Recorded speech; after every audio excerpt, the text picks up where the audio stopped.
Alright guys, we're back staring at my engine bay, and in this video I'm going to tell you guys what you need to do in order to turn your B58 into a 10-second car. Now keep in mind this is something that is going to vary depending on your specific setup, driving conditions, a lot of different things can influence an actual quarter mile time.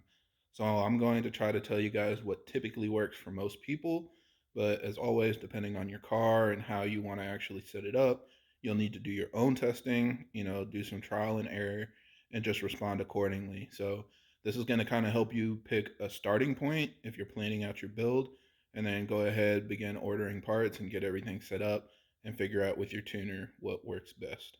So from a horsepower standpoint, typically around 500 wheel horsepower will get you into the tens. And this means a 1099 or better. So a lot of people are doing pretty simple setups.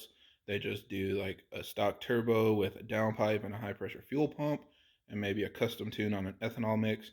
And that gets you right around there. Especially if you have an X-Drive car, you'll be able to launch the car really easily and you should be able to get into the 10-second range. Now, I do feel like a lot of the off-the-shelf maps are capable of hitting those numbers and getting you into the tens without a custom tune. Some people have proven that out, but it's not really something that works for everybody. So you can definitely try it just because it's already available when you get your tuning software. But I'd say at least 50 or 60% of the time, a custom tune will make it a lot easier. You'll be able to get a lot more out of the car. And especially if you have a bigger fuel pump than a TU, like a Dodge Stage 2 or a Spool FX180, you can run a little more boost and that will just kind of secure your point in the 10-second range. Now, if you're rear wheel drive, then it'll be a little bit more tricky. So especially for the super guys, you guys have done this over and over again. You guys have a lot of wheel and tire packages that help make sure that this is something that's possible. And of course, going to a drag strip where you can get good traction and have good prep will make sure you get your 60-foot down and just set everything up at the launch so that it's much easier for you to make sure you get a 10-second run. If you have a rear wheel drive BMW, it's really no different. Unfortunately, we don't have as many off the shelf wheel and tire packages, but a lot of people have gotten pretty reliable setups with Apex wheels and either some R comps or some actual slicks.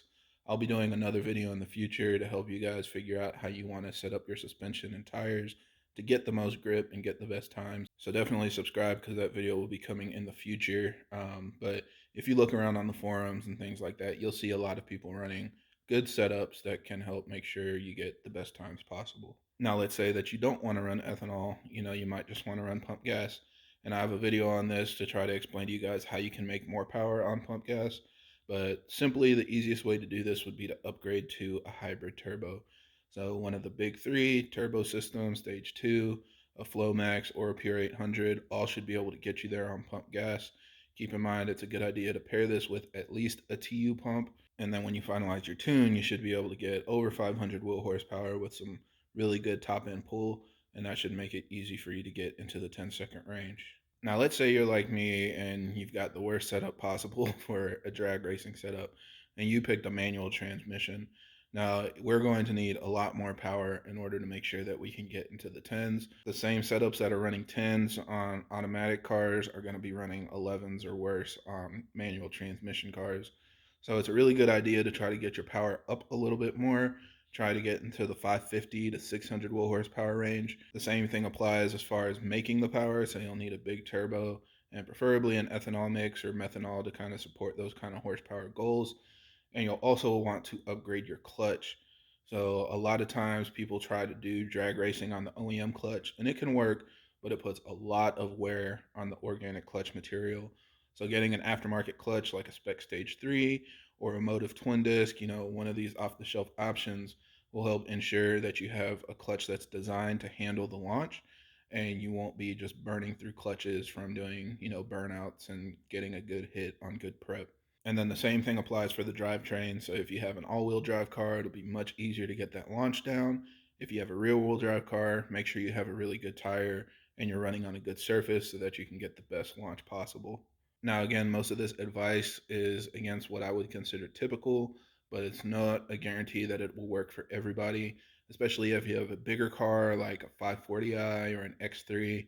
You might need to do a little bit more to be able to get your cars in the tens reliably. If you have the opportunity to work with your tuner while you're drag racing and doing back-to-back runs, That'll give you the best opportunity to really dial things in. And of course, sending them logs of your actual drag runs, literally from a stop all the way to, the end of the quarter mile, will help them see exactly how the car is reacting throughout all of your gear shifts and all of the different aspects that come into a drag racing pool, so that way they can give you the best tune possible. So don't get discouraged, take your time. I know that people are making it look really easy nowadays, but it's really not like that for everybody, trust me.